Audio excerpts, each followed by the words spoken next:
All right, thanks everyone. We're gonna go ahead and get started. This will be recorded. We're gonna put it on YouTube after this.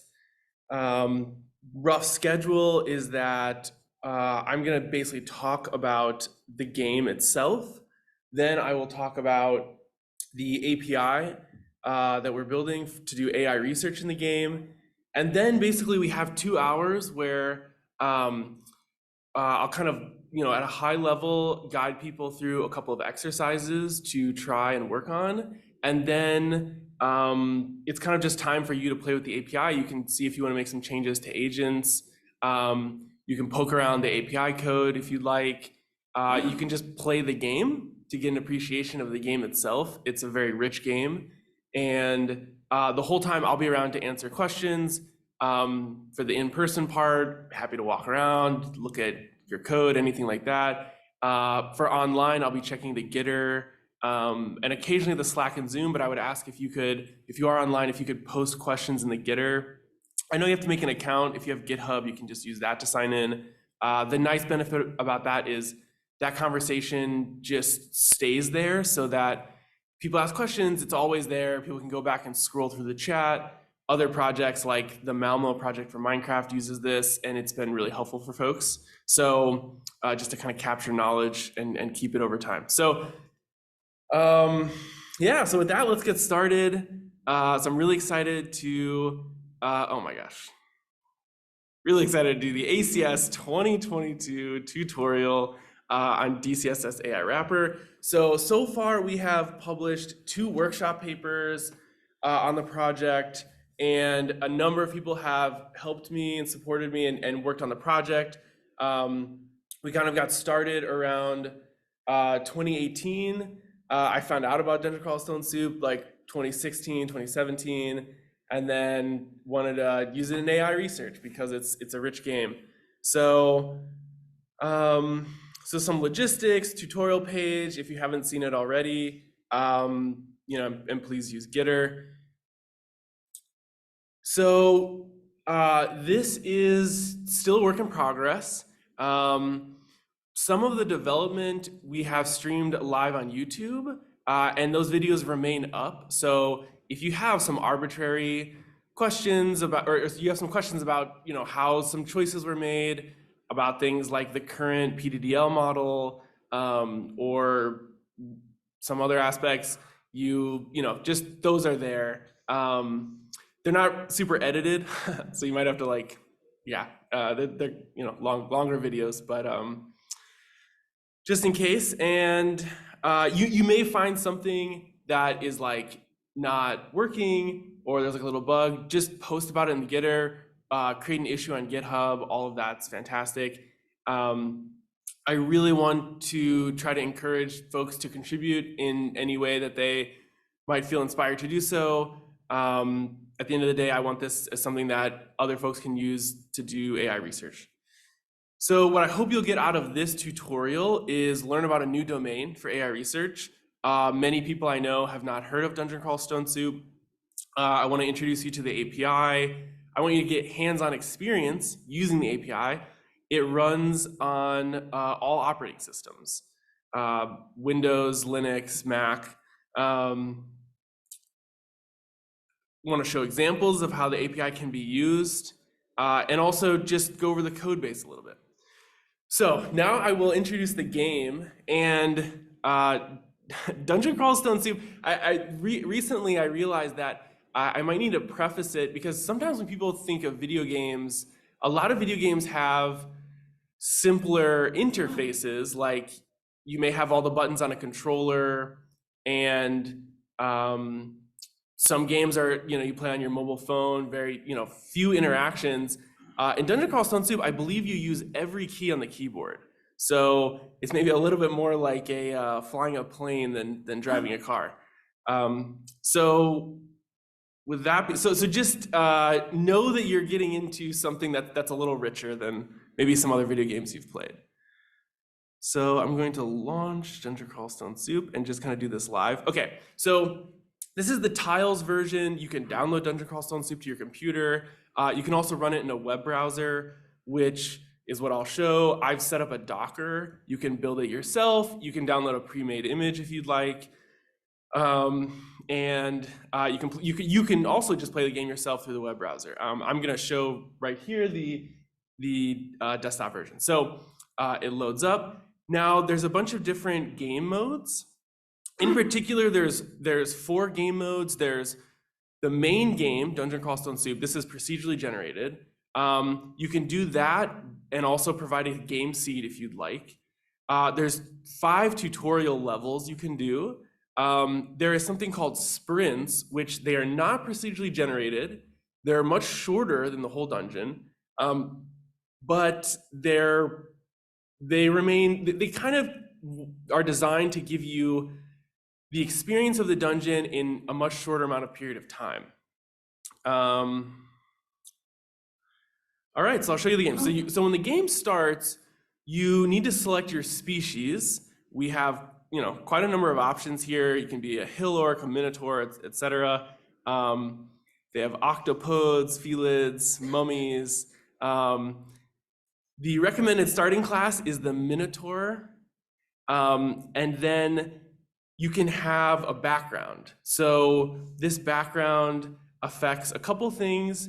There are gods in the game that you can worship. I think there's maybe up to like 15 of them, give or take. And they give you extra abilities. Sometimes they give you special actions. They can also cause you problems. Some of them have certain rules, and if you don't follow those rules, they will punish you. They might send monsters, spawn monsters near you, etc. And often in some cases you can't really beat the game without using gods. You can change gods, basically go up to altars, etc. So let's pick Berserker. The Minotaur Berserker is the recommended starting class for all new people. Just for context, this game is hard and there's permanent death. I've probably played 600 games that I've started. I've only won 3 times. So yeah. Okay, so we'll just do a hand axe. Okay, so I picked my weapon, my species, my background. The game starts. This is procedurally generated. And yes. Has your agent ever won? No, not yet. Okay. The agent's very simple. Yeah. Okay, so yeah, I'll show this a little bit and then I'll walk through the interface. So there are some macro keys which make the game, so you can move around, and as you see, it's kind of unknown, right? So as I'm moving, I'm seeing new places in the world.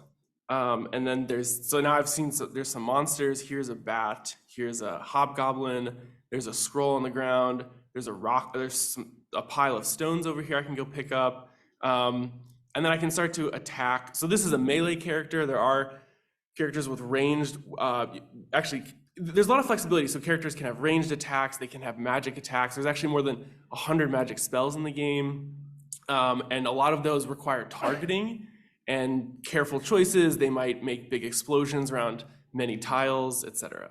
So this is a strong starting initial character. And I'm going to use the auto explore key. So there's auto explore and auto fight with the tab key. So if people joke about it online, like if you just use O and tab with a strong starting character, you can get through some fights. But if you'll quickly get into situations where if you're just using those macros, you're going to be in a situation with enemies that you just won't be able to get out of, and you'll die. So there's some funny memes about the game online.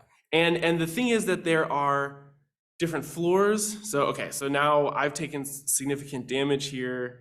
The game actually won't let me just auto fight. I have to carefully choose my actions. I did another attack, was able to, you can rest. Okay, so that's the game. And then there are, let me see if I can find stairs here. So you might fight some monsters. Okay, so now there's some stairs down, and I can go down. And now I'm on level 2. So with that, I'm gonna go back to the slides. So I recommend, trying to play. I don't mind if you want to try playing it while I'm giving this this talk. So what is so it's a roguelike video game. You navigate your character through these 2D grid-based levels to retrieve the Orb of Zot, and then you have to come all the way back up to the entrance. It's an open source game. You'll hear it referred to as DCSS or crawl. Okay, so this is a screenshot from like early mid-game, maybe not even mid-game.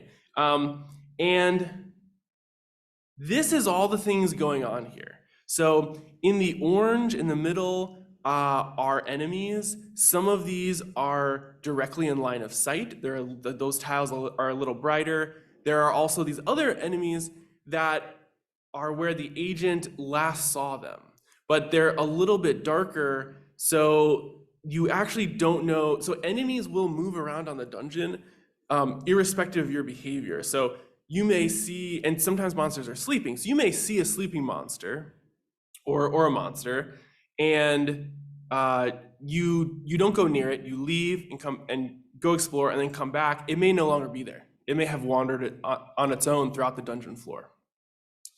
There are many items, some of which are shown here. There's actually more in this image.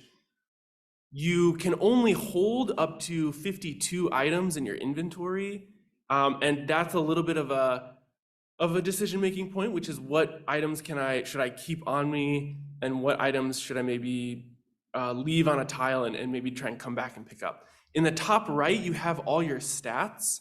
So you have health and magic, kind of like mana or magic. That's a resource you use to cast spells. You have AC, which is kind of how tough your character is. You have EV, which is how evasive they are.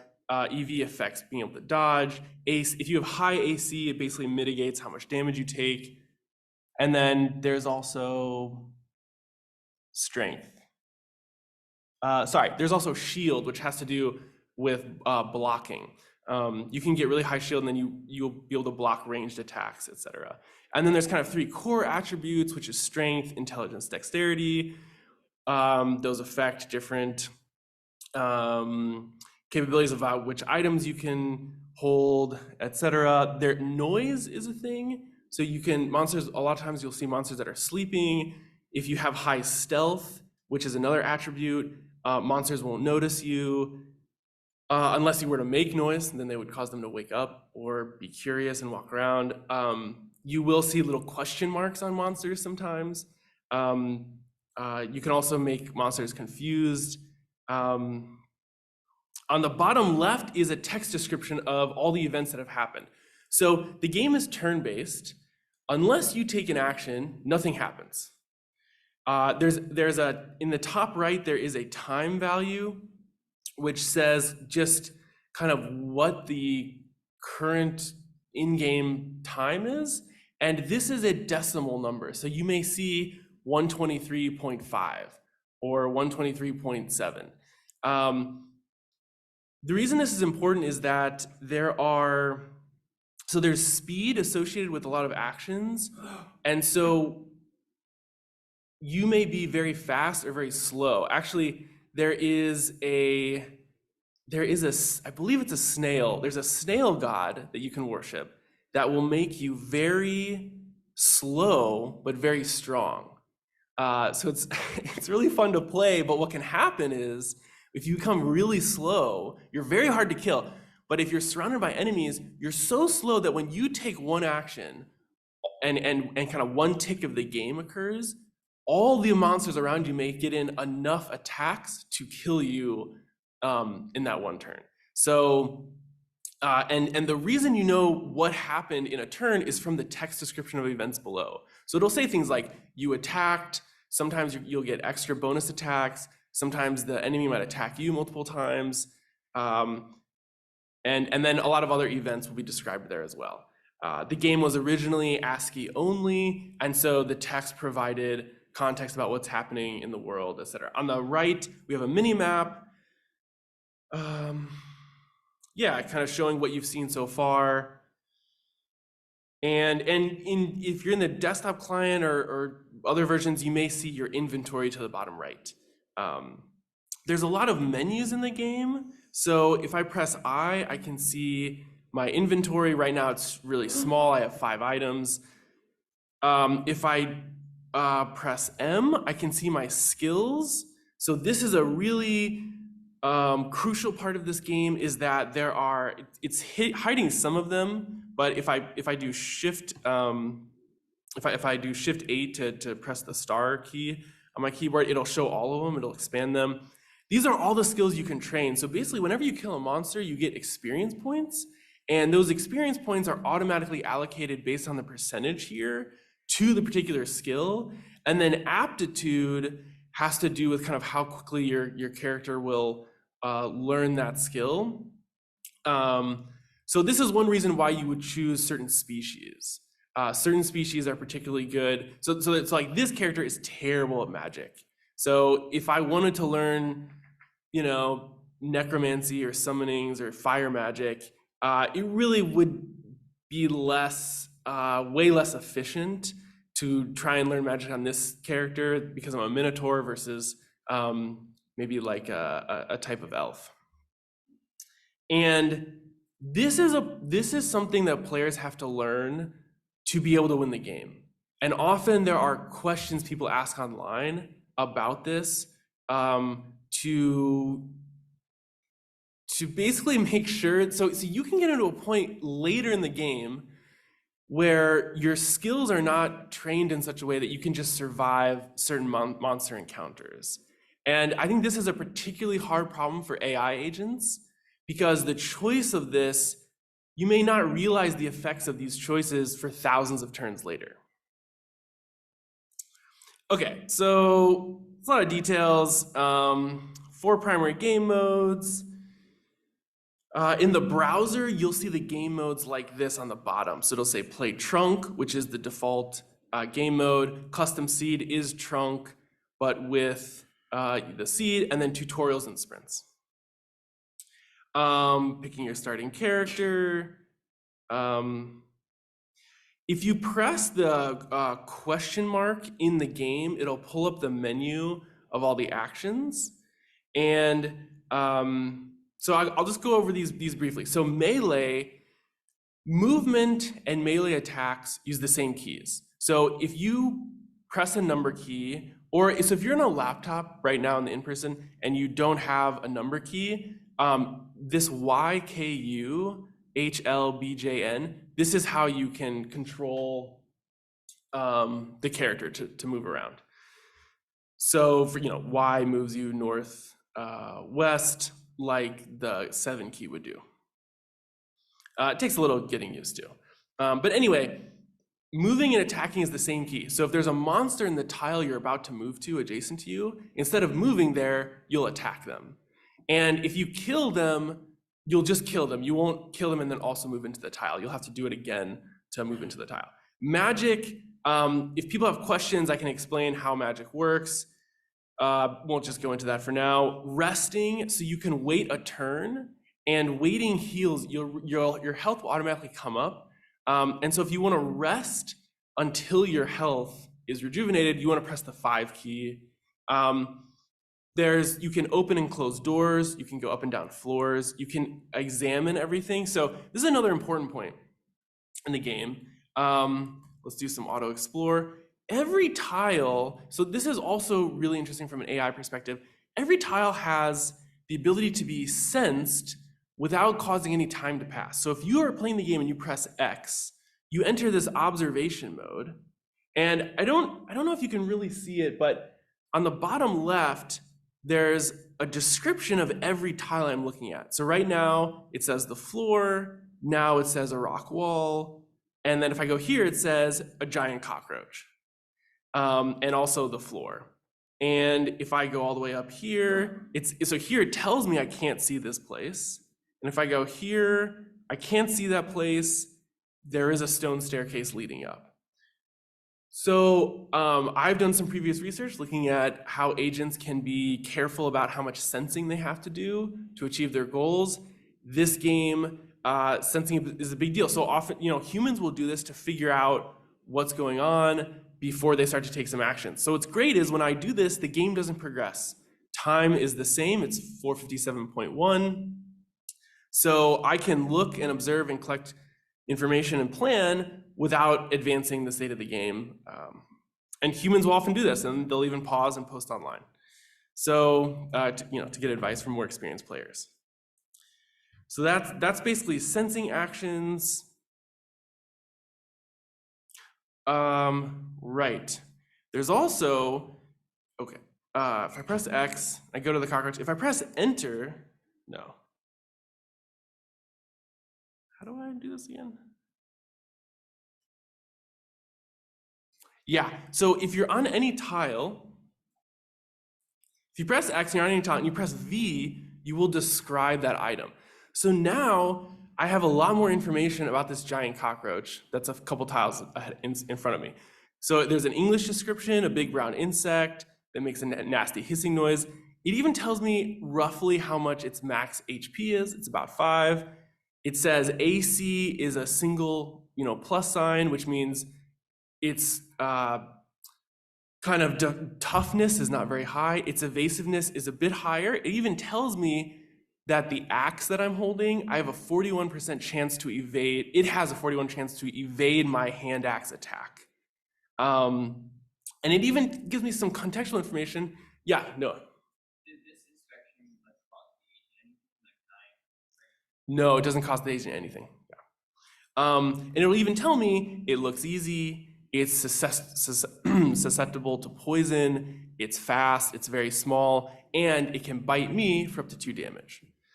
Other monsters have much more details here, especially if they can cast magic spells. So a lot of times the actions or items or spells that the player can use, you'll find monsters in the game that can use those. So there are situations where you will equip an item, maybe you drop it, a monster can come pick it up and then attack you with it. It's great, it's great. All right, so leveling up, I talked about this a little bit, skill points. And then every time you actually go up a level, there is a bar here at not a bar, there's a top right, it says your XL, which is your experience level, and how much percent it is to reach the next level. And every time you go up a level, you get to choose to increase strength, intelligence, or dexterity. That's important for depending on what kind of build you want to go for. The other thing I'll mention is when you're leveling up and choosing skills, you don't know what items you're going to find in the game. So people do create a character. They're saying, hey, I want to try a merfolk with like a trident. You may never find a trident. It happens. People get really frustrated and focused. So there isn't a whole adaptive part of the game where depending on, because there are very good weapons you'll find, but you may not find the one that you've been building for. And players are often posting online asking like, hey, I've been building for this so far, but I found this amazing weapon that I haven't trained for. Is it too late? Do I have enough time to train for it before the end of the game? A lot of hard, long-term decisions. So inventory, 52 items. Yeah, Mike. So there's so many time ticks before the end of the game, if there's a deadline? So generally, no. Then what were you referring to just a minute ago about, do I have enough time to train for this? Yeah, so, right, it's a little bit nuanced. Part of it is because you only gain experience up to level 27. So it's not that the game ends, but it is that your ability to basically you don't level up more than level 27. So once you hit level 27, you can't increase your skills.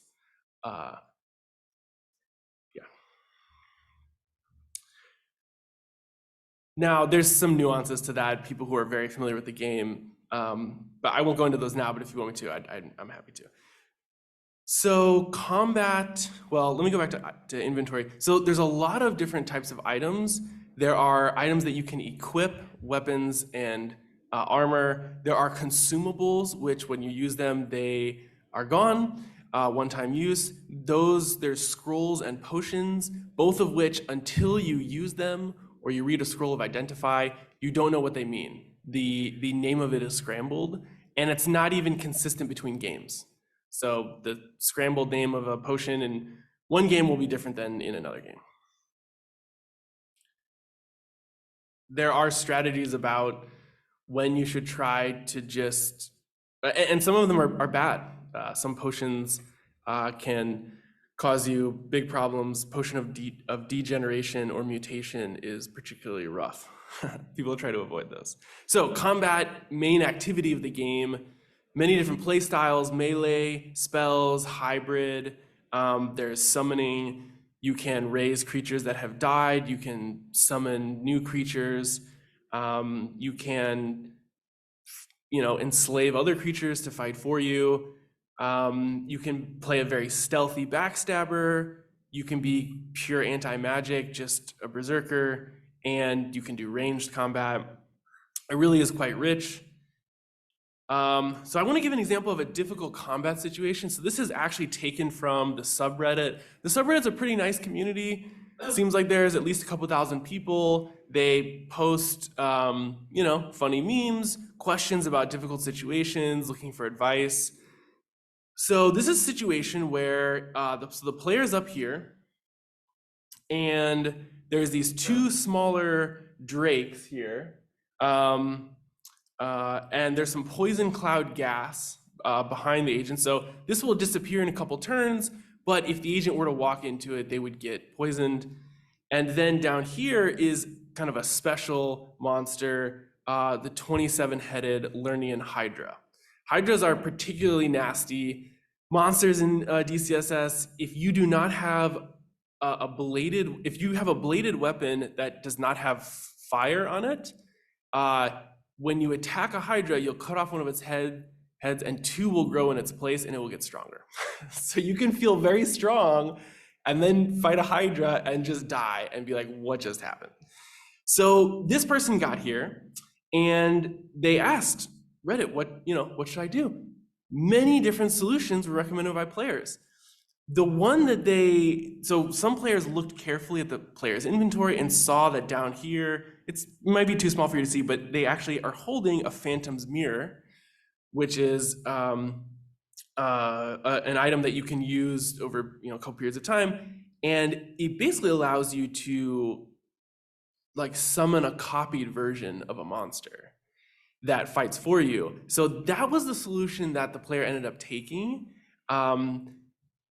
Other solutions that people said, but again, you have to have that in your inventory. And for some monsters, it might not work as well. Other people suggested use a scroll of summoning. That can be pretty strong. Use a wand of scattershot. It's a pretty strong wand.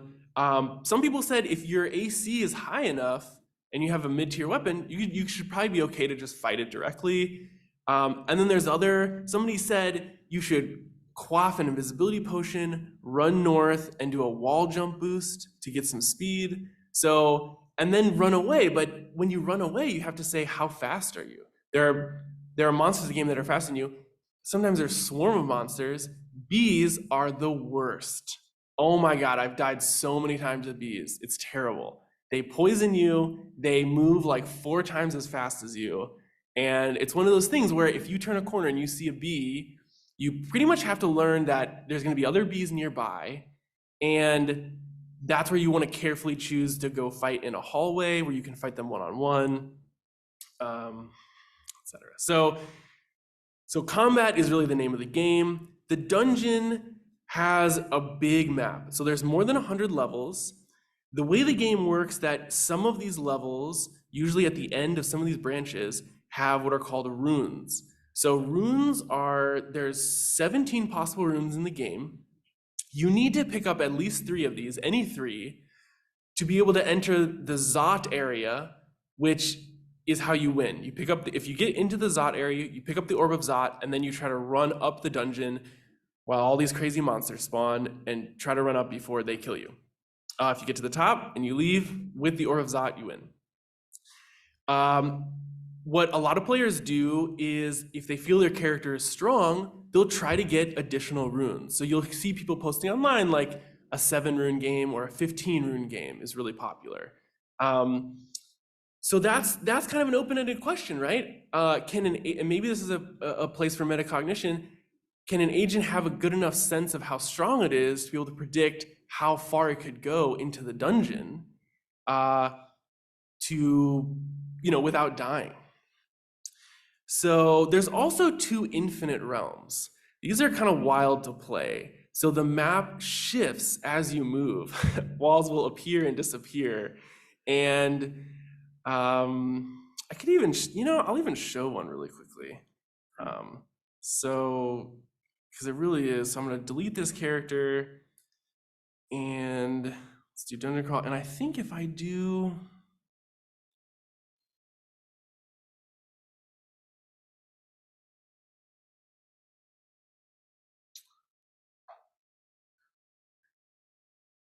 I think it's a demon's, yeah, Abyssal Knight. Yeah, so if you're an Abyssal Knight, you start in the Abyss, which is this. So I'll just start moving around. There's 5 levels to this. So I'm gonna go right and go up. And just notice, okay, sorry, there's a message. So I'll actually just auto explore. And so here's a monster. There's some dangerous monsters in here that will cause you to be mutated. Let me see if we can see some walls move.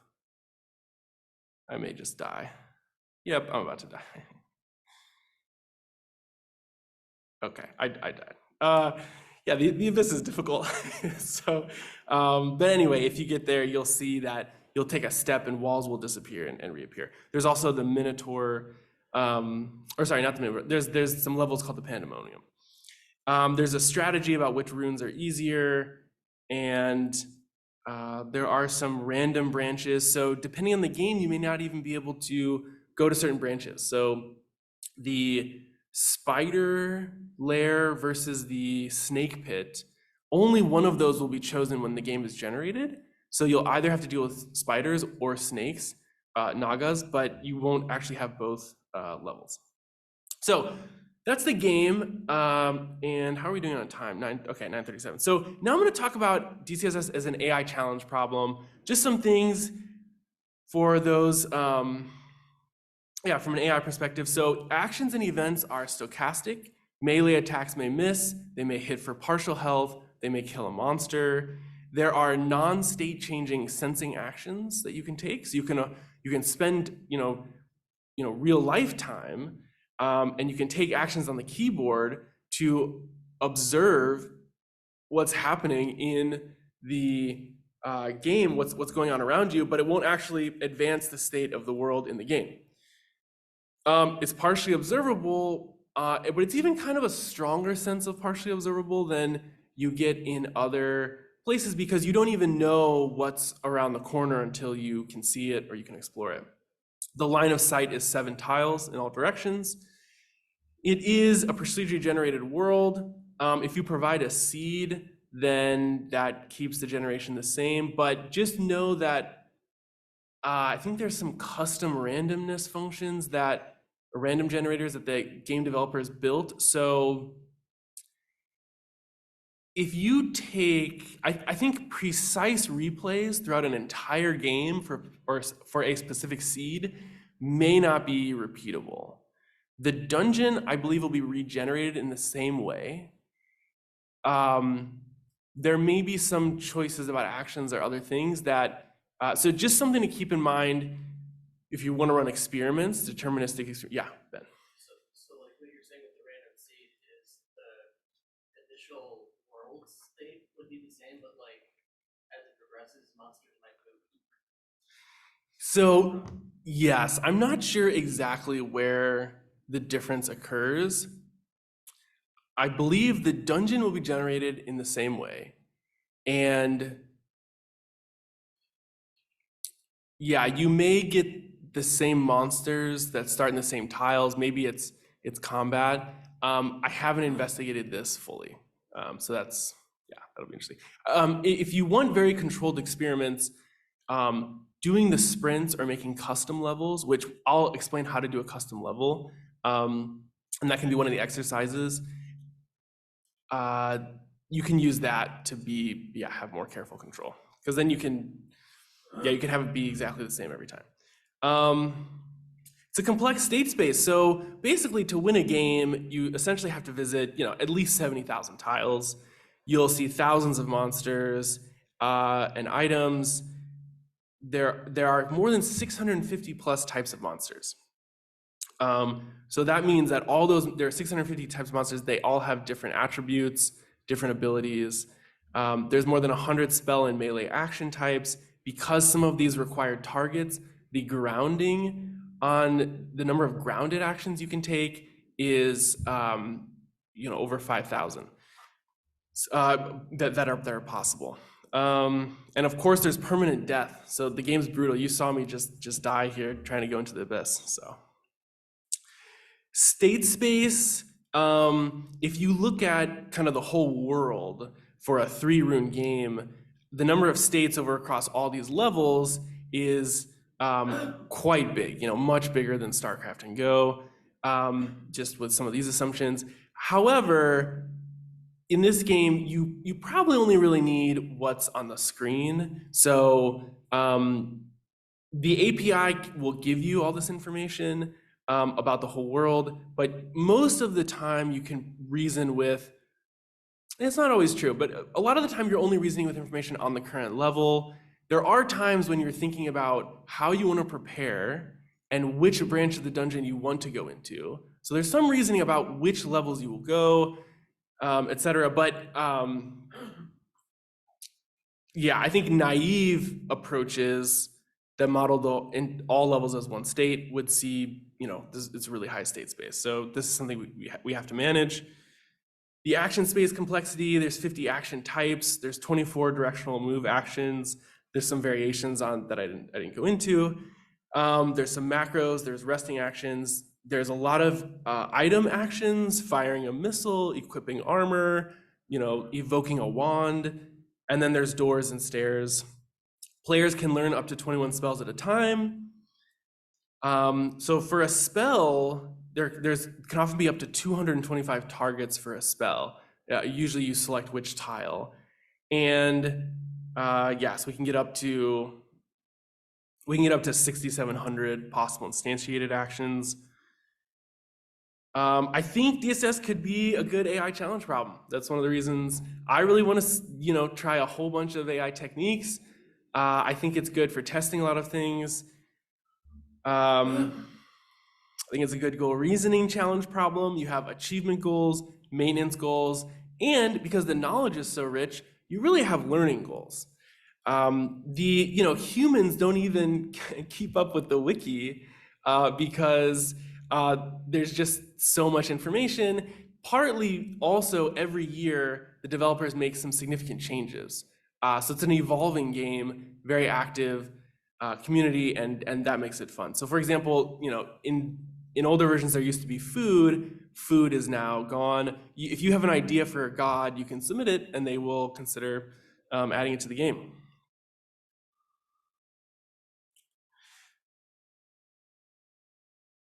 Some of the knowledge that agents may want to learn are about their actions, what events happen.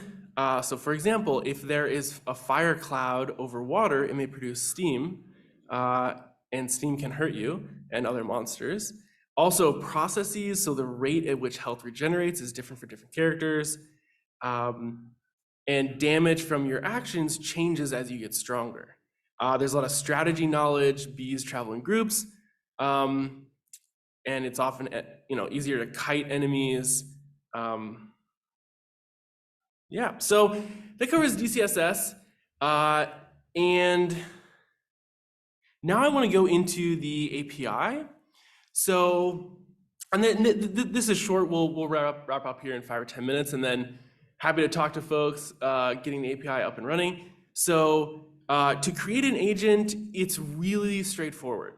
So what you're going to do is you're going to import DCSS You want to import these three classes: base, agent, game state, and action. You make an agent. Sorry about that. Make an agent that inherits from base agent, and there are generally the only requirement is this get action, where you probably want to keep the game state and use it in other methods. So it might be good to just set it up in the init, but you might not even have to do that. Then the get action is really the main method, right? So the way this works is the API will ask the player, what's your next action? When it does that, it passes in the current game state.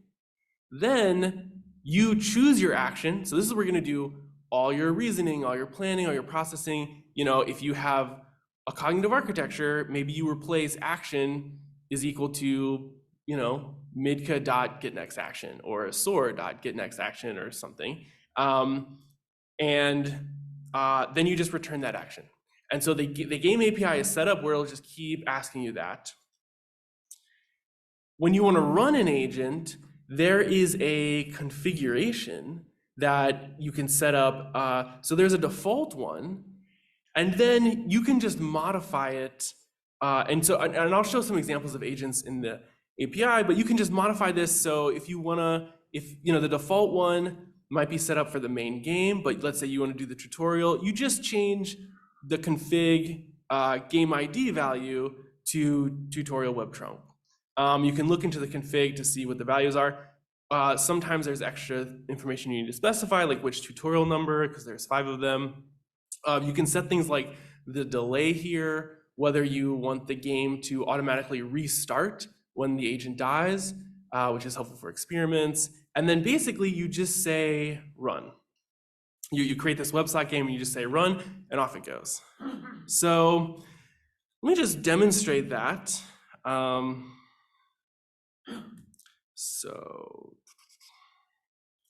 So when you run the Docker, the instructions are online, you'll see the web server. Now, you can log in here yourself and play. So this is a game that's ongoing, and I can just play right here through the browser, right? This is me taking actions. Now I'm gonna exit out of this game. I'm gonna log out. Now in my terminal, I'm in my DCSS-AI-Wrapper folder. I'm in the root directory. Now I'm going to look at all the agents I have, which is in source DCSS agent. So I have these agents already in the repository. You will have these if when you clone the project. So I just do Python. I have to make sure my virtual environment is set up, or if you're using a global one, recommended to use a virtual one. But you do Python source DCSS agent, and let's do a random agent. So I'm gonna press enter, and it's gonna connect. Now already I see in the web server, and if I click this, I can spectate it. So on the left is the agent running, and on the right, I'm able to see what they're doing. So what's cool about the web server mode is they have built in a little spectator thing at the bottom, and it actually even allows spectators to talk to the player. So it could even be a place where we could have other AIs interacting with the agent itself. And on the left, it's just we're displaying the map that the game state is maintaining. I will say the number one feature of the API is to maintain global game state and make it easy for the player to receive that. Because when the game does, the game sends partial updates. So if we want different states, we need to maintain a global state. So the game will not give you the whole state every time you ask for it. Okay, so yep. Can you say there was some mode that you might see a room in a certain situation, but it changes when you're not there? So you might have some information. It's not necessarily true, but you say the API is providing you the state what happens then? Yeah, so no, let me explain. We don't have so there's the internal state of the game, which knows where everything is. Then there is what is visible. So this is what, or this is what would be displayed here on the screen. But the way the game works, like when you play in the browser, it's only sending what has changed since the last state. It doesn't send the whole state. And In your visual field? in your visual, yeah, what would be displayed here in the browser. Okay. So monsters may move in the internal game. We don't have that information yet. That's one reason why the current interface is really nice, because we know we're not cheating. It's basically the same connection to the game that the browser takes that the human would take. So we're actually not modifying the game code at all. Okay.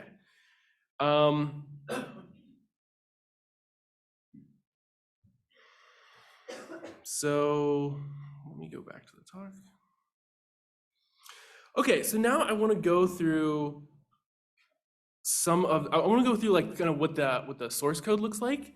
So we have so fast downward should be in the top level folder. This is the planner we're going to use for the planning agent. There are instructions in the quick start. There are models here. So right now we have a fast downward PWDL domain model that's in this folder. PWDL states that the game generates after every action is also stored here. And source is where the source code lives. So I just want to briefly highlight what's in here. There's basically 4 folders: actions, agent, connection, state. Actions describes the action space. So this is the information about how many actions there are, what the commands look like that get sent to the server. And then because there's a lot of menus in the game, there's some special actions about what are available depending if you're in a menu. And so all that information can be found in the actions folder. There is the agent folder, which these are just agents.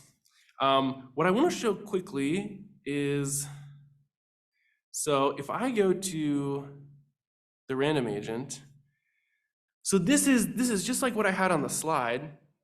Maybe that's might not be big enough. I wonder if I can.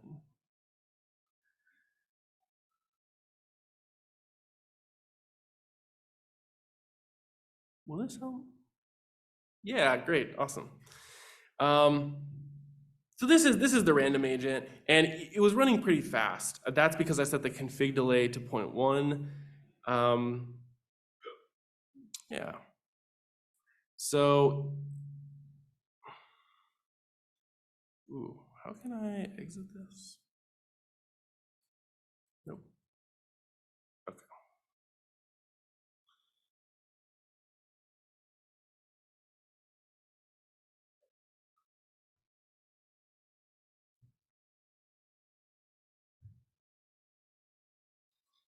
And then I want to show one other agent. So this is the fast downward planning agent. And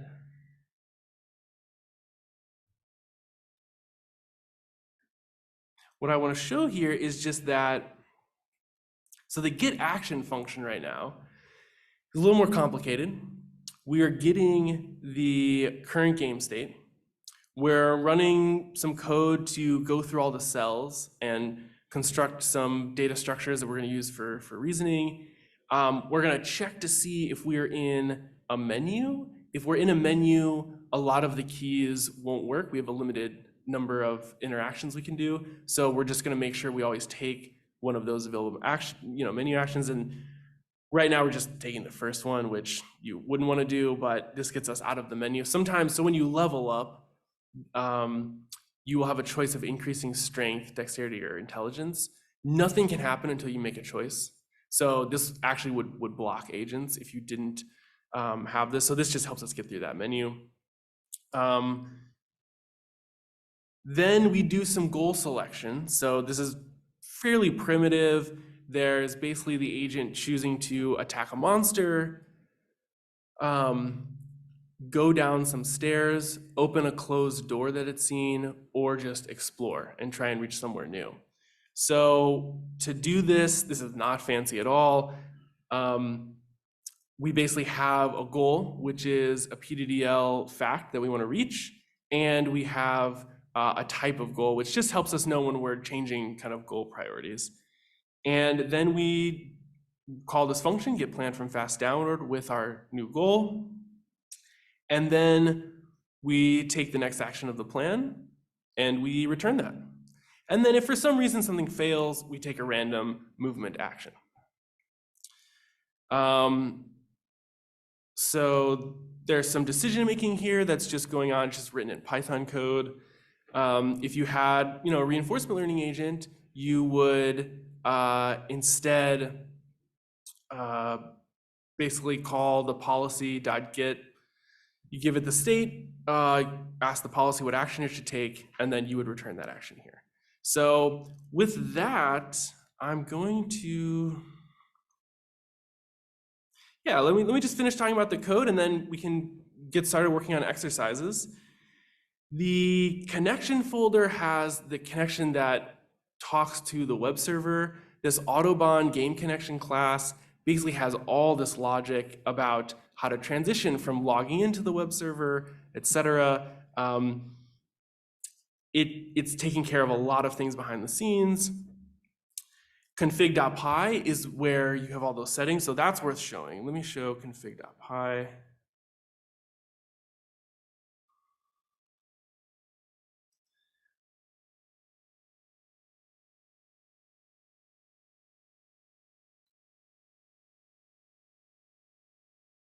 So this is what you want to look at.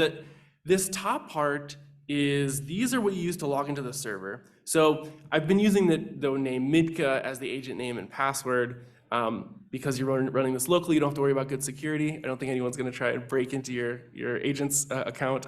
So you can change these if you'd like to. So if you go to register on the web browser interface, whatever you put there, just make sure to put here. The delay is 1. This is how many seconds to wait before sending the next message. There's 0 does not seem to work. I think the web server is doing some processing, so you may want to keep this, see what you can do, see if you can get it to like 0.01, etc. But if you do put it at 0, you just want to be a little careful and check some things, because sometimes the web server can. This is something that's been a little bit of work in progress. So I would just say, play with this. You should be able to go down to like 0.1 at least for now. Game ID, these are the 4 game modes. You can just change this. The seed, you can put the seed here. If you're going to do sprints, there's a lot of different sprints. You can set it up so that when the player dies, it'll just start a new game. And so you would just set auto start new game to be true. If you want to run the agent for some number of actions and then just end the game, and then maybe start a new game, so you want to see, you can set max number of actions to be this value here. If it's -1, it'll just run infinitely until the agent dies. Always start new game will be that when you run an agent, if there is an existing game, it won't play that. It'll just exit that out and always start a fresh one. So like especially if you're debugging and you kill an agent, it's not going to delete the game. So the next time you go to run it, if you don't want to start in the middle of the game, you want to start from the beginning, you can make sure this is true. And and then you can change the species, background, and starting weapon. All right, so with that, and then state. So if you want to know what cells are and monsters and mutations and players and skills, this is where a lot of the different information that will go into like the state representation, either the vector state representation or the PDDL, that's all in these files. And the main big file is this game.py. So that's what actually provides the vector and PDDL state representation functions. A couple other things I just want to show is that if you go to the repository online, there is this badge here for the documentation. You click that, And this has a lot of information. So the tutorial is right here. Then there is creating an agent. So this, I showed this, but this is kind of what you need to, the boilerplate to create an agent. And then state representations, this is where we talk about the vector-based representations and the PDDL-based representations.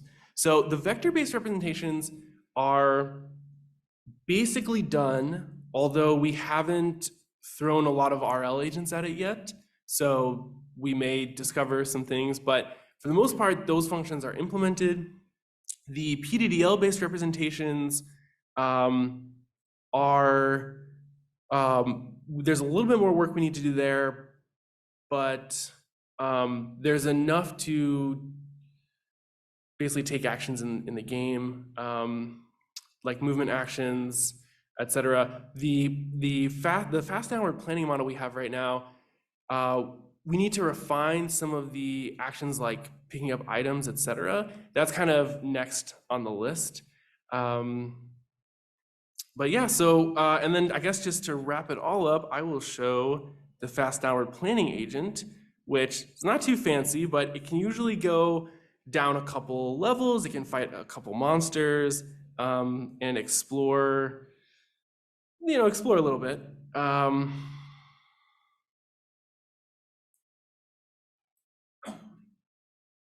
So I'm gonna run the agent. It's actually gonna just delete the old game, start a new game, and now it's running. And it killed a monster. And now it's doing a little bit of exploration. There's a lot of improvements to be made here. Wow, Terrence is a really hard. Well, this is kind of unlucky. Terrence is a hard monster to fight. This guy might die. So he's trying to fight him. Wow, he lived. That's great. Well,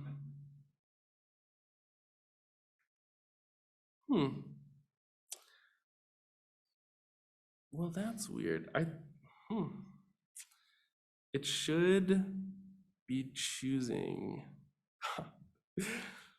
Okay, let's just restart this. So at this point, let's open it up, move it to the exercises.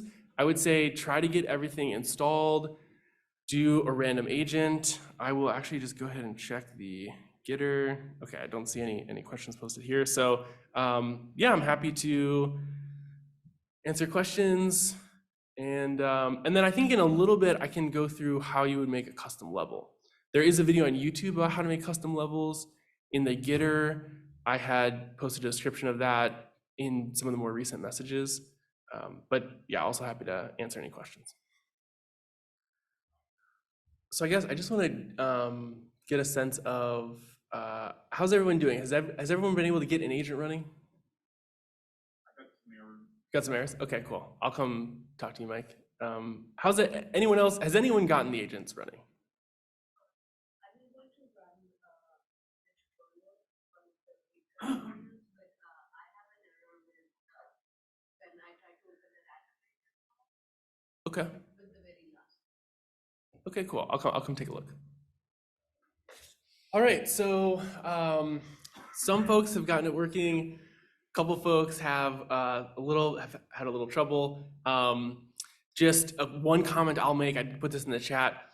It's very easy to overlook. There's one instruction in the quick start, pip install -e dot. You don't have to do that for all projects. The reason that we have that is it makes our import statements look really clean in the code.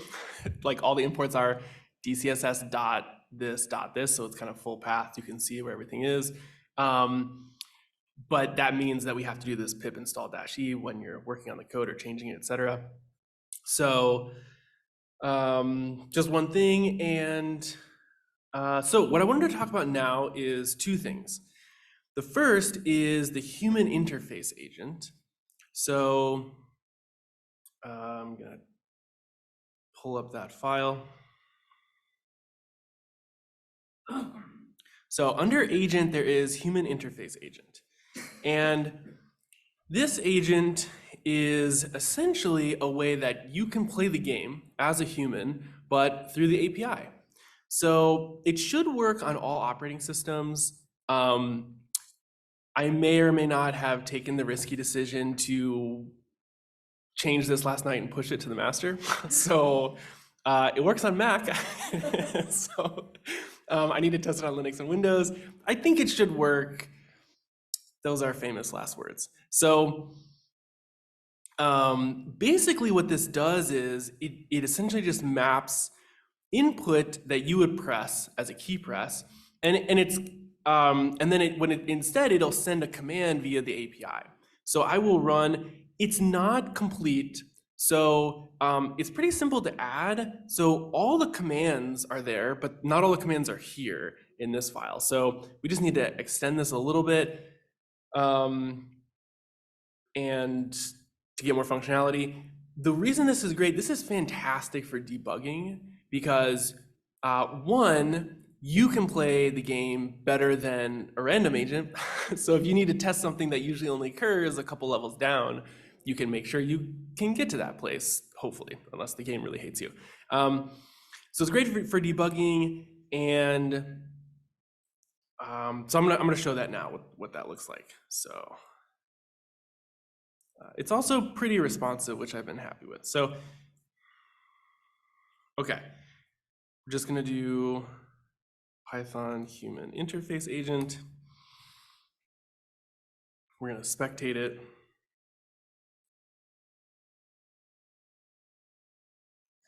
And there's a small issue with if you do right now, I think with the API, this is something I'll try and fix soon. But if you do get to the point where it's asking you for, like, you get to level 3 and you get to increase strength, dexterity, and or intelligence, and you have to make that choice, it gets hung up if you're not in the human interface agent. So that's one limitation that we're going to address. So if you do have a random agent that happens to kill a bunch of monsters and get to level 3, I think right now it would get stuck. But in the human interface agent, we can actually just go ahead and input the right action. Right, okay. So the cool thing also is for, if you're working on the API and there's ever any issue with like a game status level, you can always just log in yourself, open the game, and then exit it. So you can, so here it's like forcing me to make this choice between strength, intelligence, dexterity. So you do Control Q, delete this game. Then I can log out. They don't even have to log out really, but so then I do the human interface agent. Now it's starting the game, and now it says it's waiting for my key press. And so I have to make sure the terminal selected. Press the O key, just auto explore. And if I want to move up, so I'm playing the game now through the API. And I can see, for example, what it sees for the map because it's printing in the terminal. So this is really helpful if you want to debug exactly what a vector, feature vector contains for like player stats or other things. You could print it out here. If you want to see what PDL has changed when you take an action, you can print that out here, things like that. So I'm playing the game. And let's see. Yeah, this is a pretty weak starting character. Yep, and I died. So wanted to show that. That's in there. And then now I'm going to talk about how to make custom levels. So this has to be on the web server version of crawl. So basically, when you're running DCSS-AI-Wrapper on your machine, the game can't see that. So you have to make sure the file is changed on the Docker image. And so I'll just walk through that a little bit. So there are some custom, so before I do that, let me show you where they show up. So if I log into the web server, let me just delete this game. Don't even have to do this either, but just to make it a little more clean. Okay, so now there's no existing games. Give me the option play trunk, custom seed, which is trunk but just with the seed, and trunk is the main primary game, tutorial, and sprint. So, and just because I didn't show these, so tutorials, there's 5 tutorials here. You can pick which one you want to do. Sprints are these smaller cuts. So right now there are, looks like maybe 9 sprints. And these are ones that kind of come with the game, developers have crafted. If I pick one, I can then choose my species, just like in a regular game. And then I start here. Now, but it's always the same. It always starts like this. And basically, at least in this one, you progress through rooms, and it's kind of like every room has like a new challenge.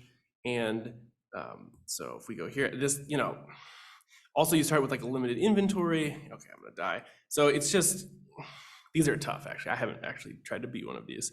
These would make really good starting challenges to see if reinforcement learning could solve these. I think that shouldn't be too hard for a reinforcement learning agent. Okay, so these are sprints. And basically, when you're gonna make a custom level, you're gonna make a custom sprint. So we're gonna exit out of this. What that means is that here, when you go to sprint, when we make a custom sprint, we should see an additional entry. Like instead of I, there would also be a J down here with the name that we give it. So I'm gonna show how we can make that happen.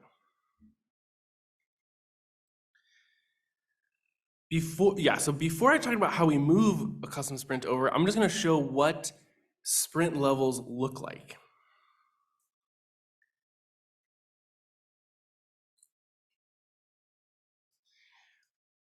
This is how the levels are defined. Sorry, that's small, do presentation mode. Okay, so it's basically an ASCII layout, and there is the name of the sprint. I believe this is what will show up in that menu that I just showed. There is some documentation on the crawl repository. So the crawl game itself on GitHub, which is not my repository, that kind of will go through these in a little bit more detail. There's this description. I think this will also show up in the menu. We'll find out. And then there are these symbols and items. So these are basically keys. So small x, big X, and C is going to be blue. I believe blue is a specific property. I haven't made too many of these, just FYI. And then you can have items. So here there's kind of only one item. And so this symbol is kind of the dungeon start. So this is kind of the dungeon, the door leading out of the dungeon. This, because of this key here, is the orb of Zot right here. And then, a dot is an empty floor. And then these are basically walls. And these should be blue walls because of this key. And in other sprints, let me just show those now. There's a lot more keys because they're usually more complicated. So let's look at, we actually, one of Leilani's students made a bunch of extra sprints for us, but we haven't actually tested it. Chris did, so I don't know, Chris, if you ever watch this, appreciate the help. So this is another one that has a couple more.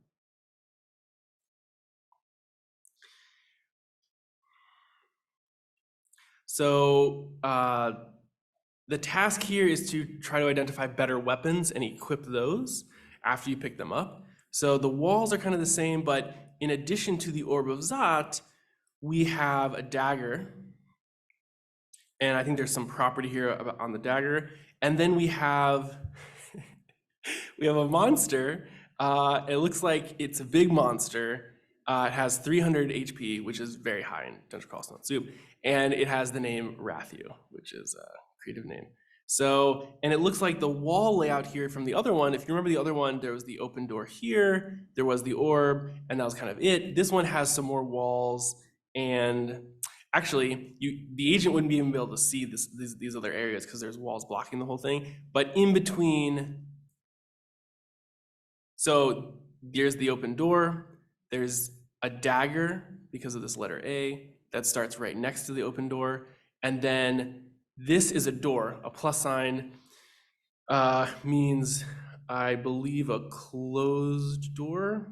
Actually, I'm not sure whether it starts closed or open, but plus sign is a door. Then there is an empty tile, and then this is the monster Rathu, which is defined here, and it's placed here in the level spatially. So let's see if we can get both of these added to the web server.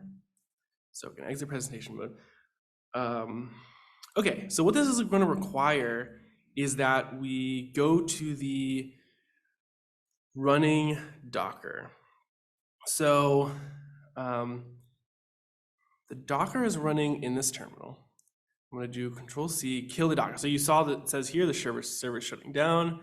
And the command that I had done was docker run -p. I gave it this. And so what I'm going to do now is docker run -it. And the IT means that it's going to give me an interactive terminal on the Docker, so I can go in there and basically run commands, just like I'm in a, like a Linux shell on that Docker.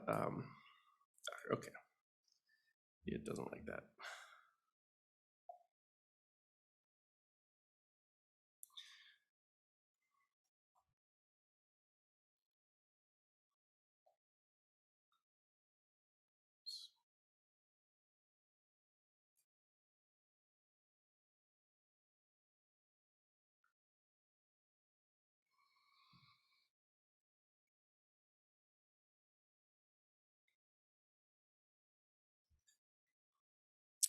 So I think the last time I did this was,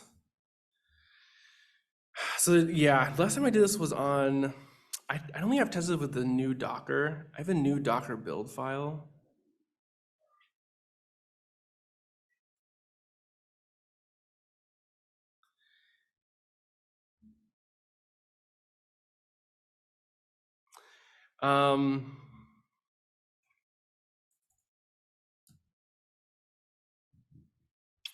Okay.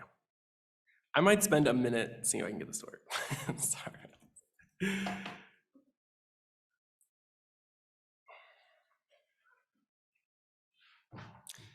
Actually, all we need to do is send a file over to the Docker while it's running.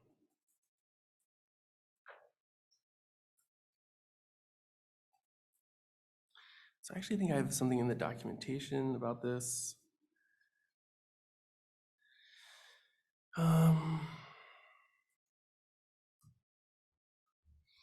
Okay, so in Quick Start, if you use the pre-made web tile server, you can open it with this interactive shell.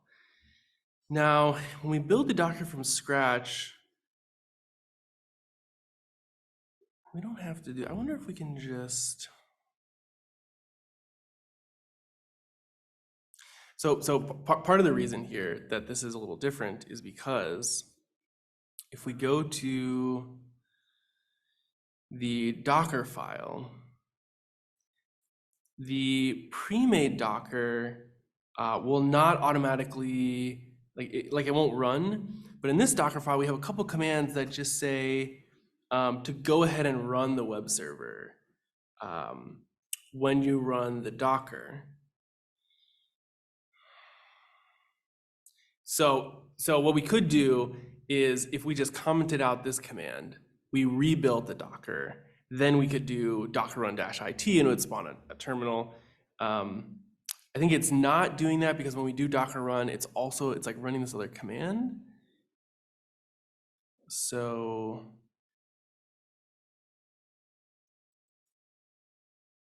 yeah, get a terminal running container.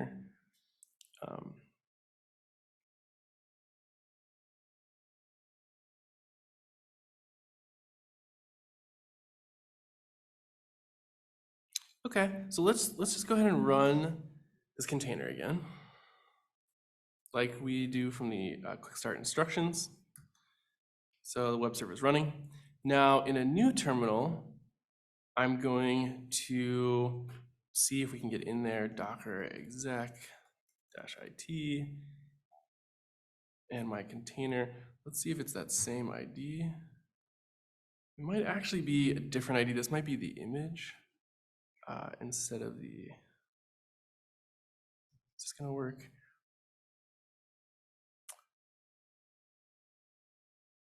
Okay, we can do this and just do bash. No such container, right. So the reason for this is if we do Docker images, these are the images, but we don't want images, we want Docker containers.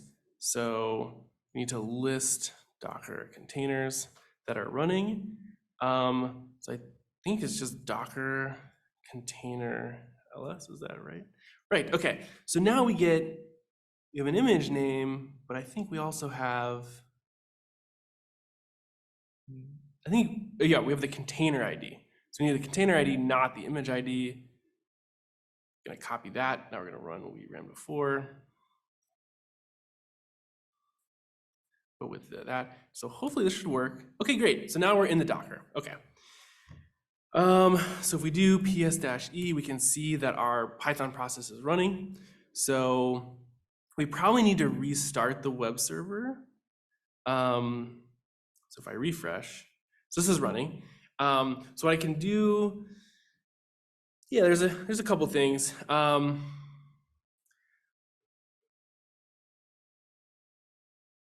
So let's just see if we can move Docker move file into container, yeah, from host.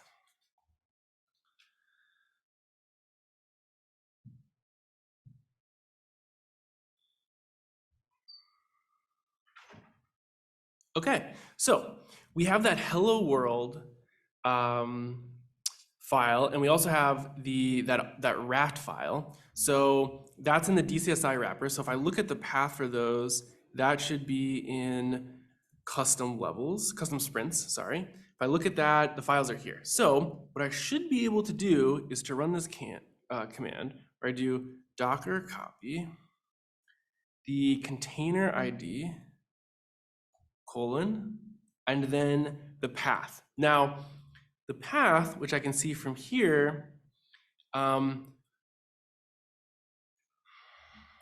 if I do ls, this is the source code for the server. And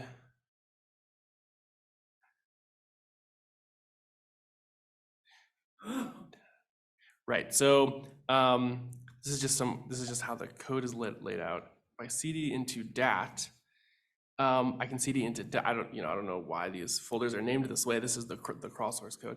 But if I do an ls, this is where the levels are. And if I go into sprint, these are all the sprints. So these are the sprints that are being loaded and shown in the menu. So now what I'm gonna do is, this is the path I have to move these files to. So actually, this actually is the path itself. So I think I can just, oh, okay, nope, I meant to, I can just copy this.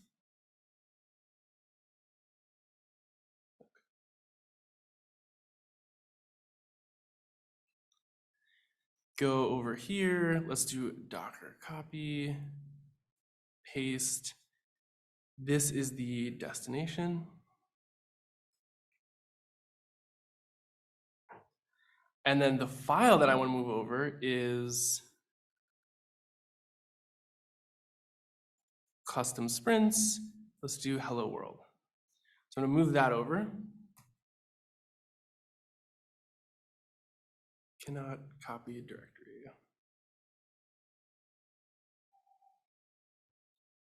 I think you might have the path swap. Yep, that's exactly what I have. Thank you very much. So, just gonna...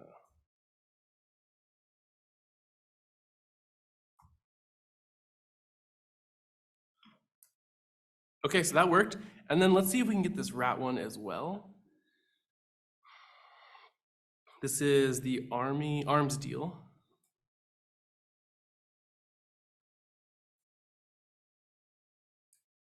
Okay, so we copy this over. Is it still running? It is still running. I think we might have to restart the web server, which we haven't done yet. So we're gonna refresh the page. Let's see if we can log in and let's see if it shows up. the login, did I type in the password wrong?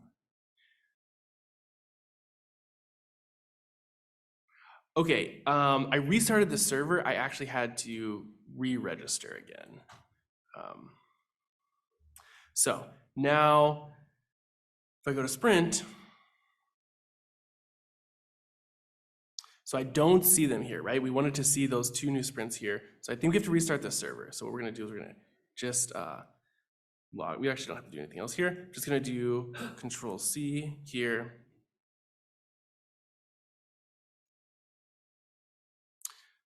Okay, I think, yeah, sorry. So because we restarted the container, does it have a new?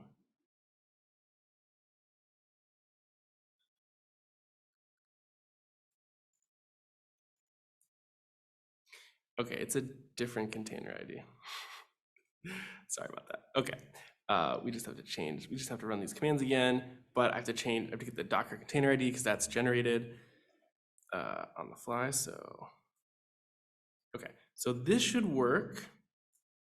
This worked, and we're gonna do the same thing for Hello World. Okay.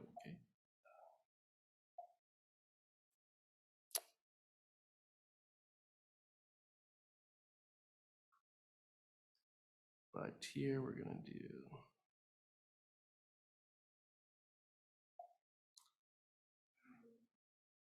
Okay.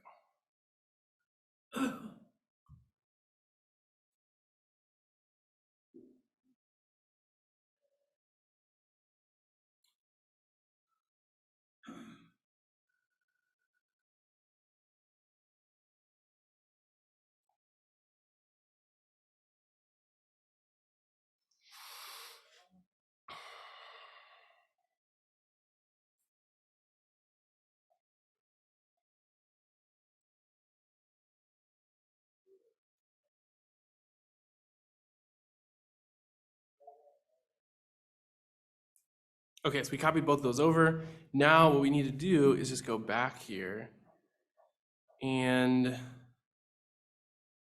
we need to get a connection to the, okay, I don't know why it's not. Okay, there we go. So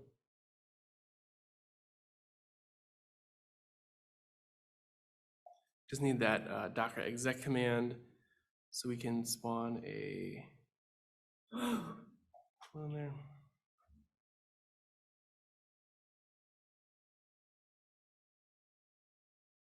Okay, and we just have to get the new container ID, which is this 147 value.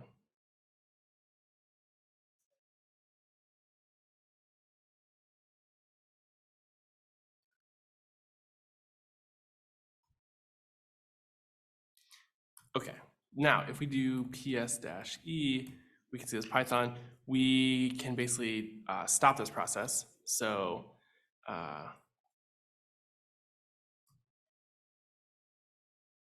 and did that stop the Docker? I was hoping that would not stop the Docker.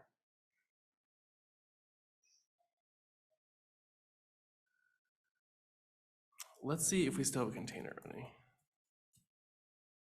We don't have a container running. Okay, so I apologize. I wasn't able to get this to work. It will work if you pre-made pulled the Docker. That would work. You would just do docker run-it. The reason I didn't try that is because on this, I built the Docker from scratch, and so it would take a little time to pull the Docker, but I'm gonna go ahead and do that.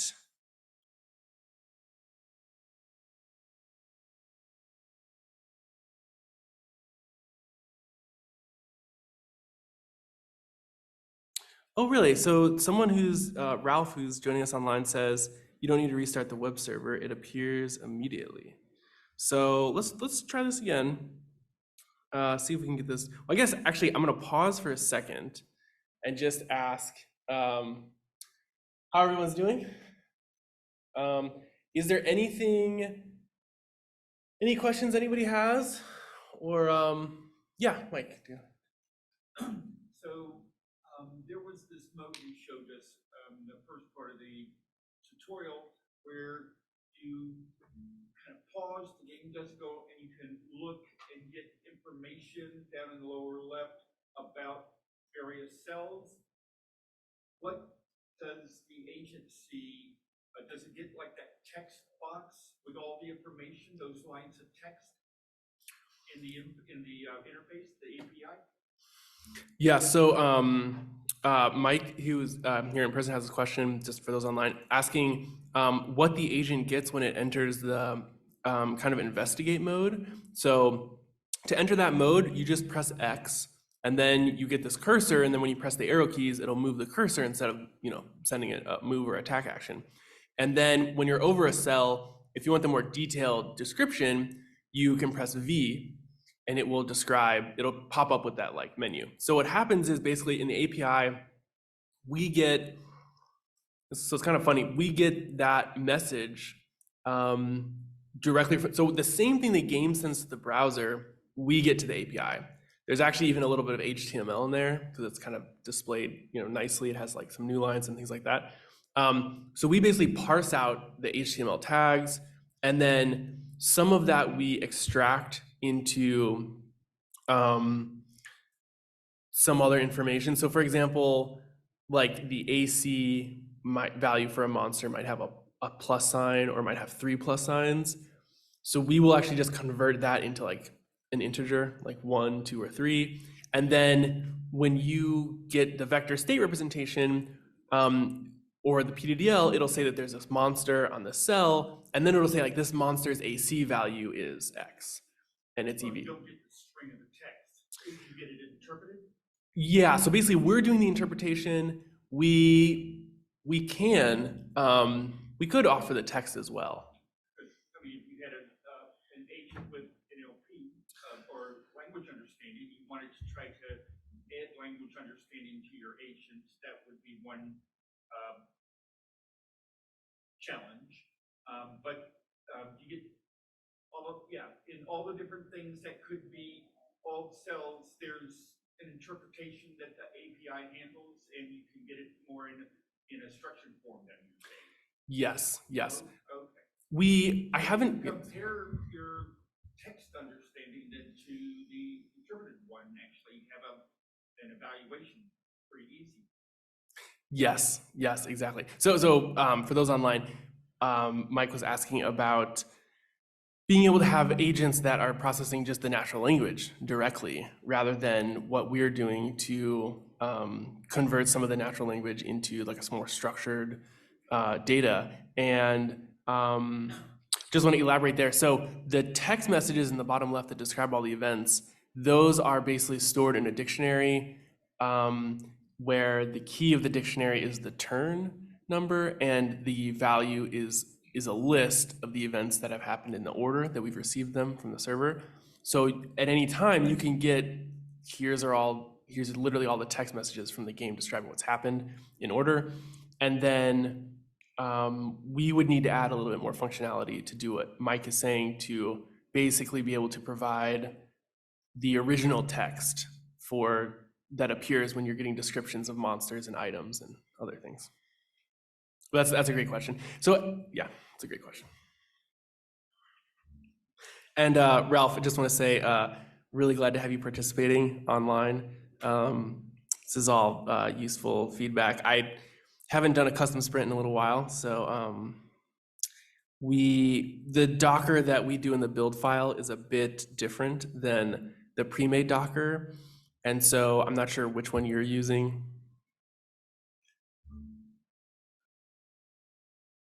Yeah, so we may not have, so that's not fully complete, the human agent. It's actually pretty trivial to extend that. So I can actually just pull that up.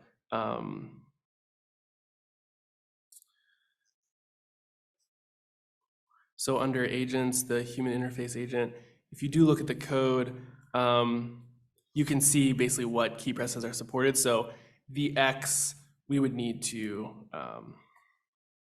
basically do something here where we add X here and then say, I'm not sure which command would be, might be, is it?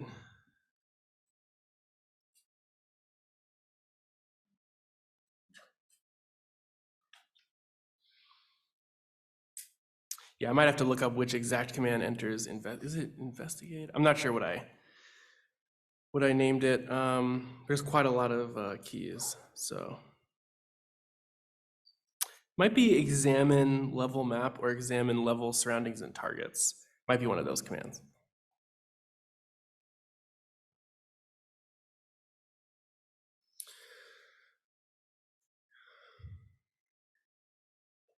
Yeah, so so this is a work in progress. I hope want to encourage people not to be shy.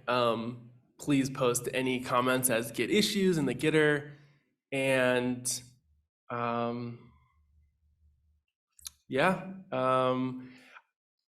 gonna updates. Probably one of the next steps we're gonna do is expand the keys that the human interface agent supports, and then also fix. Ralph pointed out there's an issue on Linux. Fix that issue, and then actually, if people can play the game, we can check to see how far we can go in the dungeon. So one thing I want to pull up. So we really are connecting to the game very similar to what your browser, basically it's the same way your browser is doing. And what's great is that means we leave the underlying game code untouched. It is the pure original game, same thing. We're not making any special rules. The AI is not getting any special advantage, anything like that. So, well, except for the fact that humans are using their eyes, but let's not worry about that right now. So we are offering like vector state representations, which humans aren't playing by looking at vectors. So, or maybe they are. Maybe reality is pixels. So what I wanted to show is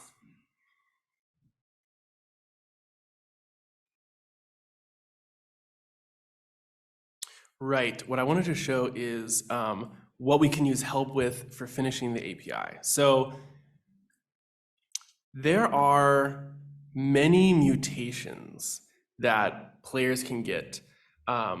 Actually, monsters can get mutations as well. Some of these are beneficial, some of these are harmful.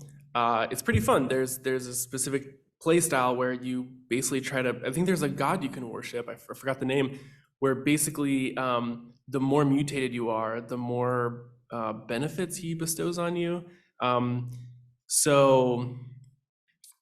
There's many, it looks like there's how many mutations? Looks like we have, anyway, significant list, maybe 50 mutations. So the thing is that the only way that we really know what mutation we have from the game is from these messages. So this says you have a pair of horns on your head. This means we have the mutation, horns mutation. So as you can see, these other ones aren't filled out. And if you play as a human interface agent, you'll get a message or an error saying like this key is missing. And then what you could do is when that happens, if you could just capture that and then maybe make a Git issue or submit a pull request and just update the string here, that would be immensely valuable. So this is how we do it for mutations. So skills is not an issue for spells. For spells, we have that already fixed because that's kind of in a fixed menu. Status effect, we have the same thing really. So the one we have right now that we have here is the you are agile. So if you get this message, then we're gonna say you have the agile status effect. By the way, this list is all taken from the wiki, the crawl wiki. So it could even be that, because the crawl wiki sometimes has outdated information, this could be a little old. So basically, you may even find something missing. But basically, if you play, and you get far enough in the dungeon, or different things happen, you'll get a status effect that maybe isn't yet supported. And if you could, submit a pull request or make a change here. So status effect, mutation are two of the big ones. There's a couple other things. So I guess that's, if you would like to help contribute to the project, that's one kind of maybe easier way, is you can just play the game, see what the API hasn't seen before, and then help us update that.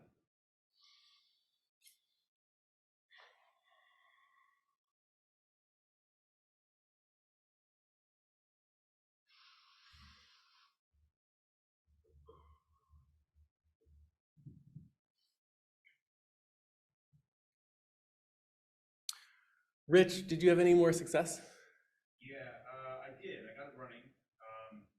And now it's gotten like stuck at a few different points. Where like you'll just say command move or attack, and then it says all directions, and it's been stuck in that loop for like 8 minutes now. So I have to, I assume, just restart it somehow, but I'm not quite sure how to do that. Oh yeah, so you can, yeah.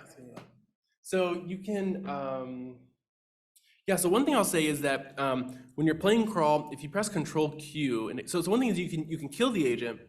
If you need to like manually restart it, kill the agent, then you can log in yourself to the web browser, open the game. If you press Control Q, it'll end the game. It'll prompt you, it'll be like, are you sure you want to delete this character? You have to say yes. You'll have to press enter a couple times to like, there's like a couple, tells you how well you did and how far you went in the dungeon and things like that. You just gotta clear those messages, and then that's over and clear. And then if you run the agent again, it'll start a new game. Is it to be expected though that it gets caught in loops for random agent? Let me come take a peek Yeah, real quick. sure. Okay, so we had a question about the PDDL planning model, and I wanted to just go over that. Yeah, so Ralph, Control Q quits your web browser. Yeah, it's because of the web browser you're using. So I bet you're using Firefox, is my guess. Yeah, so this is why I just ended up going to Chrome. I actually could not figure out a way to change my key mapping in Firefox to not be Control Q. So I end up using Chrome or something else. So even though normally I do use Firefox for everything else.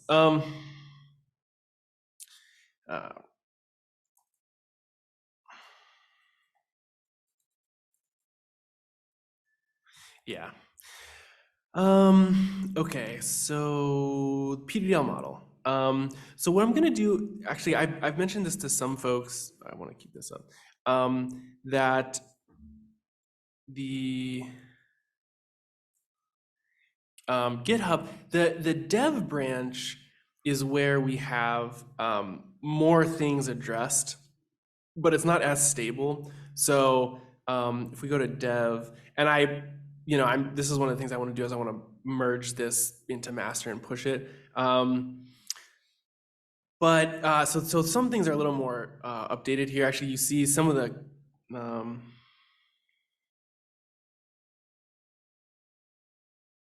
yeah, the last commit here was August 29th, which is, yeah, I mean, except for the new commits on master, it's yeah. So anyway, if we go to models, we go to fast downward, simple. So we have the constants. These are all the monsters. So these are, we don't have numbers, so we have qualitative. So I have 7 here, none, low, medium. So this describes health, etc. We have all the monsters. I know, there's so many monsters. And these are the general monsters. You'll also find what they call uniques, which I gave that example, that 27-headed Hydra. That won't even be in here. So these are all the status effects. These are all the mutations. These are the gods you can worship. These are the potions you can get. These are the scrolls. These are all the spells. There's a lot of spells. It's a very fun game to play. These are all the skills, abilities that you can acquire. And then these are the dungeon levels for like the yeah, we have Abyss, so even the infinite ones. We might not have Pandemonium. So some of the end game, super optional end game stuff. Okay, so now we get into predicates. And monster-related predicates, levels. So like right now in the fast hour agent, when it has a goal of reaching the next level, we literally just say we want the player place to be this place. So this would be like dungeon 2 is a constant that is a level, and then the goal would just be player place dungeon 2, which is level 2 of the dungeon. And sorry, when I say dungeon, that is a specific area of the actual dungeon. So then, we have which, whether levels are deeper, whether they're connected, whether there's stairs down, or has stairs up. So, and Mike, you had asked For investigation. the investigation, yeah. So let's go through actions. We have move or attack in all the directions. We have open door in all the directions. So you can open a door without actually moving, which, in some cases you want to be really careful to do that. You can attack without moving, which is, often humans won't necessarily do that unless, rest and long wait is when you want to heal, travel a staircase down. So this is like a player's at a current cell, there's a stairs down on the current cell. The player is on this level of the dungeon, and this level of the dungeon is connected to the next level of the dungeon. So like dungeon 2 is connected to dungeon 3. And travel staircase up, pick up item. We say that when it picks it up, it's now in the inventory item. We might need to add a not. So what I want to do is I want to update some of the API code, and then I want to update this model. This model isn't complete, but this is kind of just a first draft. Equip weapon, equip armor, remove weapon, remove armor, consume potion, scroll, attack by throwing. There you have to choose a target cell. So let's see. Yeah, you can train skills, cast spells. So we don't have it right now. Okay. We need to add an action to do that. So the API does support the commands to control the cursor in that mode. So because there's almost planning you have to do when you're investigating, because you have to decide what you want to look at, and you have to figure out how to move your cursor to that location. And so that's almost a little bit of a plan. So we need to add those kind of actions. Okay, thanks. So I think it would be interesting to convince the IPC people at ICAPS to have a simple DCSS domain, and then a intermediate one, and then the full one, and see if the ICAPS people would, especially provide a simple fast downward agent or a right one in shop or something, and that would be real challenge for the planning community. Maybe that would get some people that would be that would take that on, and then it might take a larger life of its own. Yeah, that's a great point, Mike. I think one fun thing about that is that for states, we could literally, with just a human interface agent or something else, play the game a couple levels, just save that. Whatever it's generated for those first couple floors, that can be the state file, the problem file 1. So it can literally just be, we can use the actual game to generate it, and then we can maybe give a goal or other thing. The only thing is, it's interesting because from a planning, maybe in the probabilistic track, it might make sense. In the classical sense, like let's just say we just assume everything's deterministic. I don't know how interesting it might be from like a complexity standpoint. Like in some ways, Block's world might be more complex because of the dependencies. Because in this game, right, you're like moving, like Dungeon Crawl Stone Soup, there's not really any like Sokoban levels, like puzzle style things, where like you have to move boulders, or you have to go get a key in this area that unlocks this chest, which gives you this item, which unlocks this door. Like those kind of dependencies, or with Blocks World, like you have to figure out that like I have to unstack these 2 blocks and then get this block and then stack these other blocks on top of it. It's just that the effects are not so long lasting of importance, if that makes sense. Like when you move, you're in the new location, you don't necessarily care about your previous move actions as long as you're where you need to be kind of now.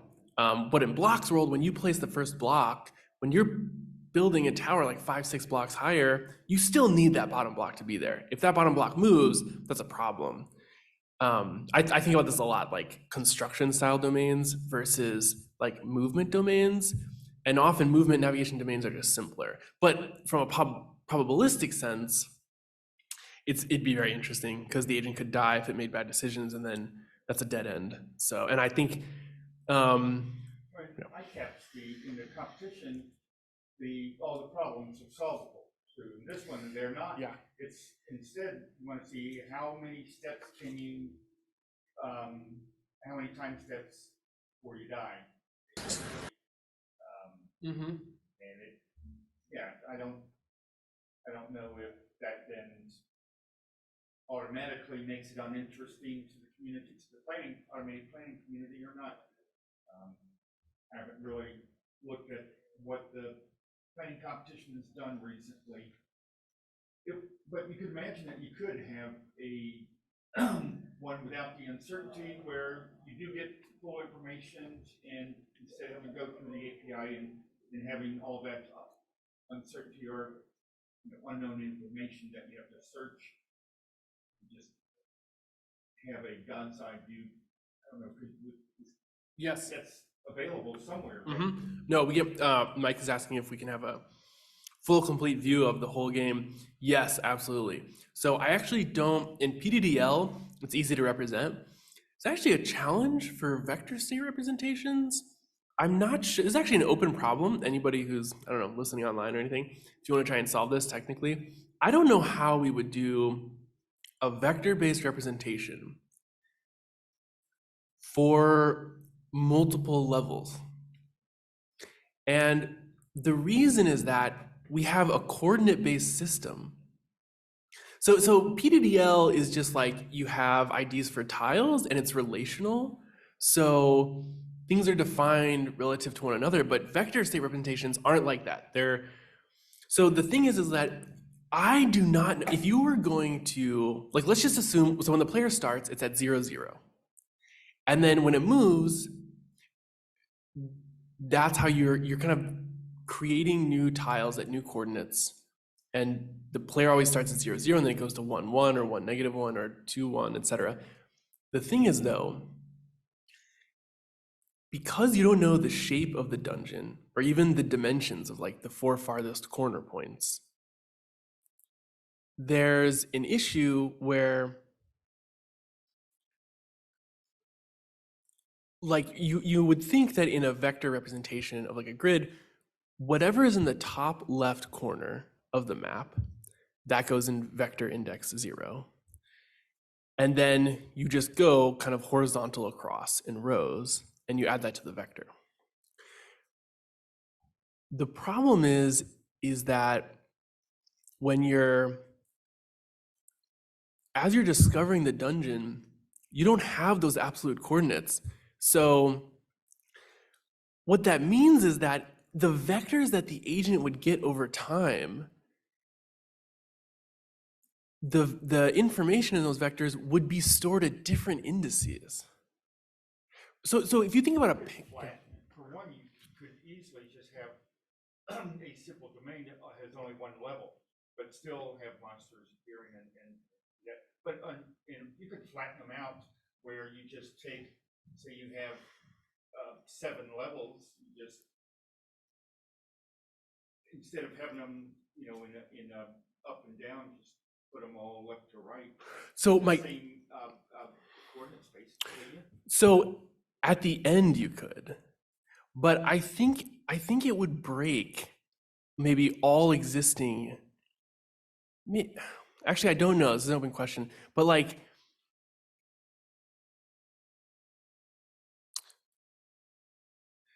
well, so what I was saying, you don't know where the coordinate edges are. So as it goes over time, what you thought was the top left corner may not actually have been the top left corner of the map. So when you update that, the same information you would have would now be stored at a different index in the feature vector. But I guess this is actually the same, now that I think about it, it's the same problem as like in computer vision when you were to basically just crop an image. So if you had an object detector that could handle objects anywhere in the image, that kind of approach should be able to handle, because basically what's happening, it means the pixel values are being basically stored at different elements in the feature vector, right? So you would just have to make sure you could account for that with the feature vectors we were doing, because, yeah, so maybe that's not a problem. I was hung up on that for a little bit, thinking it was like unfair to an agent because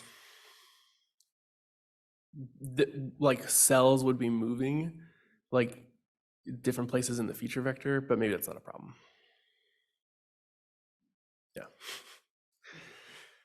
So it's 11:48. I think we're basically wrapping up. I think if anybody's online, post a question now if you have any remaining thing. Ralph, I hope you were able to get stuff working. It sounds like I think you were able to get something working. So yeah, this, I'll just remind everybody, this is just been a side project for me for the most part. So I keep chipping away at it, but would love to have anybody and everybody contribute in any way they feel inspired to do so. And I welcome that. So don't be shy. And yeah, thank you all for attending the tutorial.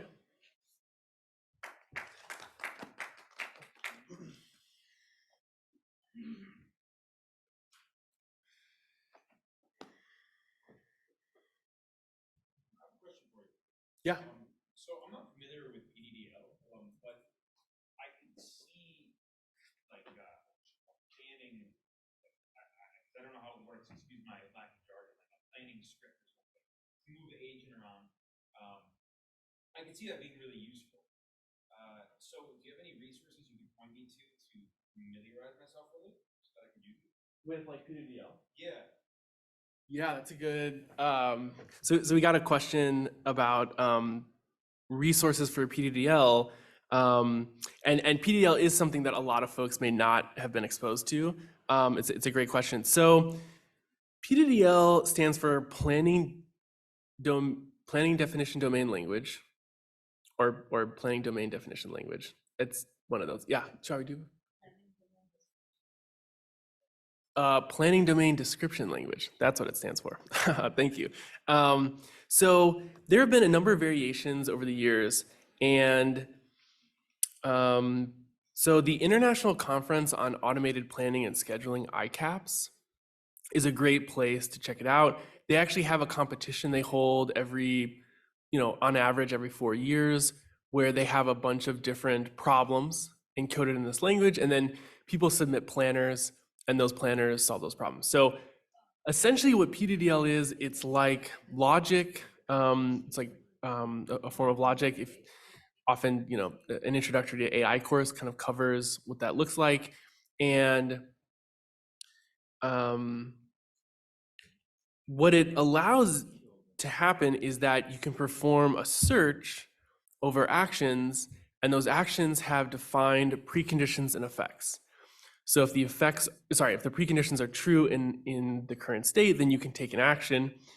If you take that action, these effects will be made true, and then you reach another state. So it's kind of like a state, you end up searching over like a state transition space where the actions are states. Now, there's a lot of extensions to this. You can get probabilistic versions.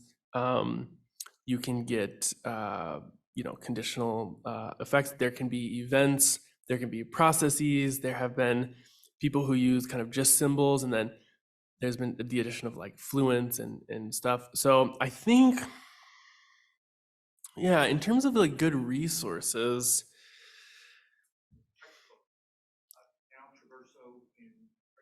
Yeah, so there's a textbook by Dannenhauer and two others, automated planning and acting. That's relatively recent. And Automated planning is, Gallo, Traverso, and now.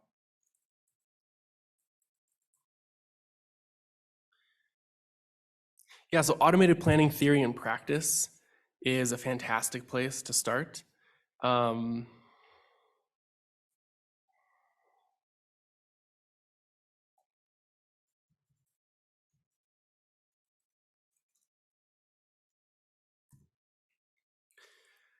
Yeah, I think that's probably a good place. And then you may also want to check out the ICAPS IPC.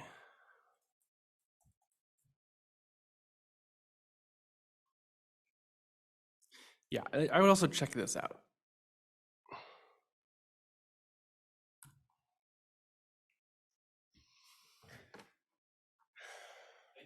Yep.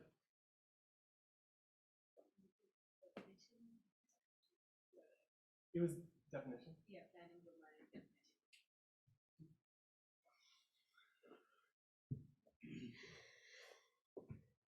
Awesome. Well, so this will conclude the tutorial. I'll hang around a little bit if anyone wants to talk about anything. And yeah, thank you everyone for attending, both in person and online. I think I hope this project is useful to you, and if you can use it in your research, good luck, and reach out to me if you have any issues. I'm happy to try and help as much as I can.